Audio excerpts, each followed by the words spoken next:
Thanks to Dolph Ziggler's decorated NCAA amateur wrestling background at Kent State University, the show-off possesses cardiovascular conditioning that is without equal. Man, this card is just packed with so many great matches, and this one is definitely among the most anticipated, I'd say. Ziggler is here to show the world just how good he is, and he's ready to steal the show. Yeah, with that attitude that gives him the moniker of the show-off, but you've got to respect the guy who isn't afraid to lay it all on the line and bet on himself. O'Connor roll into a backslide in the pin attempt. He's got to do more damage before he can get a 3 count. Balor shooting out of that pinfall like a bullet. He doesn't want to do this outside the ring.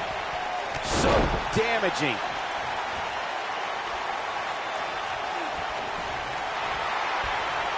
He lands the strike with great accuracy. This is a level of destruction no one was expecting.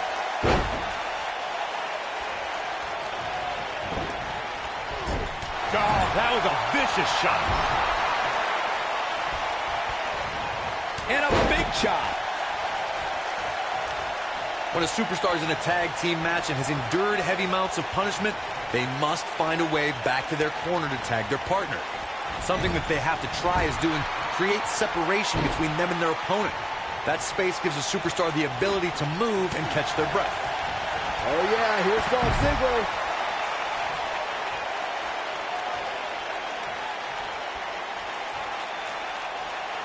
Corey, you touched on this before. Part of a tag team's ability to be successful is their ability to endure punishment and make their way to their partner when they need to tag out. One way to do that is to create that separation you spoke of, so they have some space to gather themselves and time to make their way back to the corner. You're absolutely right, Michael. What's the use of having a tag team partner if you're not able to get to them when you got to tag out of the match? Getting that separation is key in breaking any momentum your opponents could have, maybe the difference between a win and a loss, maybe even more. Of course, Braun Strowman has accomplished so many amazing feats over the years.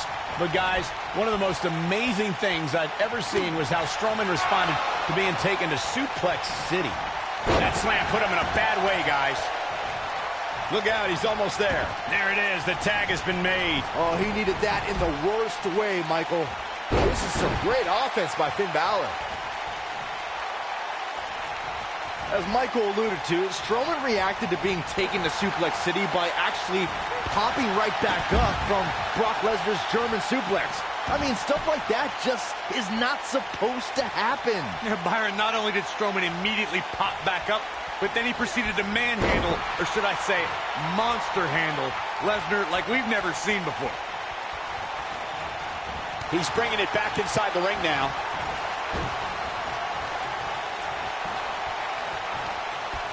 Most of the truly great tag teams in sports entertainment created a double-team finishing maneuver. The spike pile driver from Anderson and Blanchard, the heart attack from the Hart Foundation, the rocker dropper from the Rockers, or the Doomsday device from the Road Warriors. A team needs to have a tag team finisher and be able to execute that finisher on all types. Finn Balor is in position.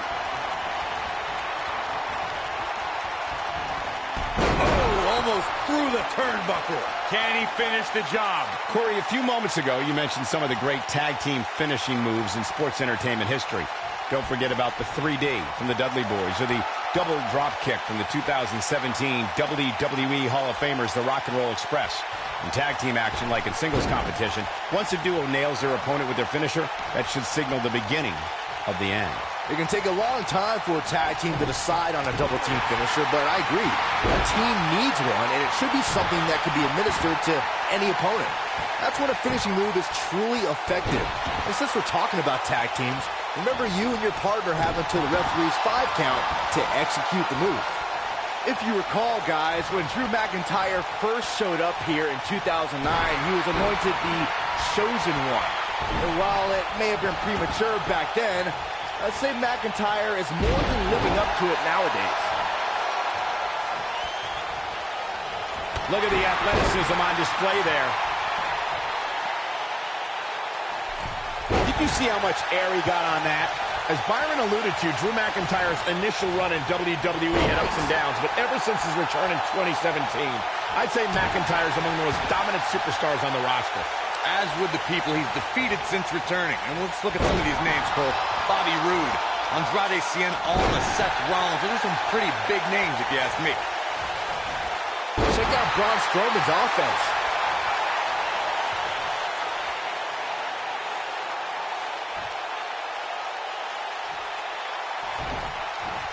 During the rivalry between the Hardy Boys and Cesaro and Sheamus over the Raw Tag Team Championship, the teams became very familiar with one another. In June of 2017, he's got the shoulders down. Going for the cover. Finn Balor with an easy kick out there. Nice kick out there. It's like he tapped into some unseen energy source. Oh. Finn Balor. Big move coming. A 2 out of 3 falls. Oh, 1916. This one is over. Drew McIntyre really needs to dig down deep and fast. Finn Balor going high risk. This is where Finn Balor's at home. Coup de grace. This one's over, guys. This could be it. Cover.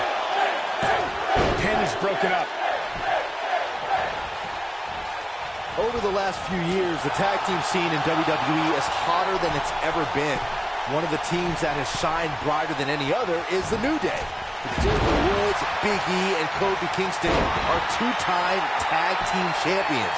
But it was their second reign that put the New Day name in WWE history books forever.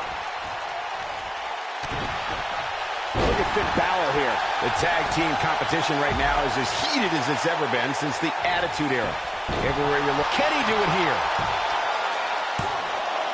It's going to take a lot more than that to keep him down. Drew McIntyre drawing on his incredible reserves right now. Very impressive, Byron. Oh boy, he is rolling. McIntyre looking to end this. Air raid siren. I don't know how you survive that. Can he finish him off here? This is what makes him one of the best in the business. I say Drew McIntyre's career is a story of two. Hoping to end it here.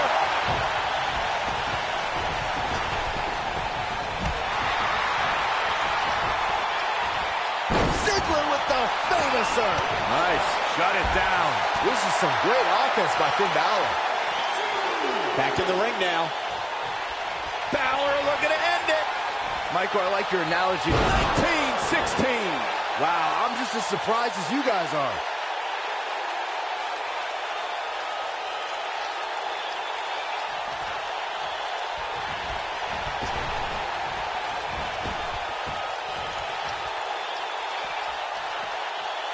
Finn Balor has competed around the world under several names, but why he chose his moniker in WWE speaks to who he is the most, Corey.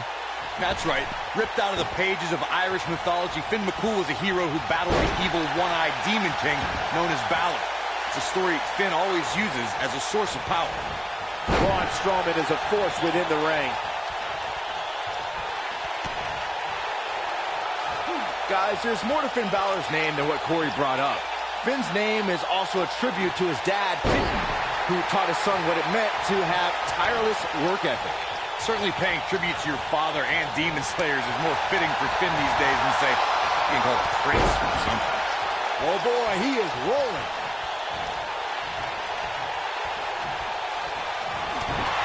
Ziggler doing what he knows how to do best. Nearly driven through the mat. He's always had the ability to take it up a notch.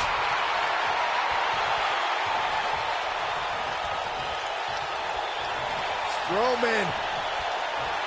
This is not going to be good at all. Oh, Braun Strowman slamming into the mat. But he's running on fumes here. Does he have enough left in him to capitalize? And off the tag is Finn Balor. He's going for it all. Finn Balor perched on top. Here it comes. Coup de grace. That's what he was looking for, Michael.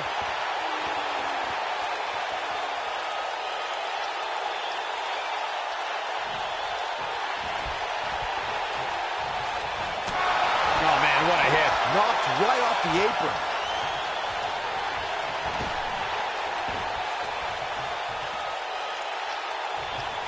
Braun Strowman is getting ready here. Oh, hellacious power slam. Here's his moment, Michael. Drew McIntyre really needs to dig down deep. What a tag team display.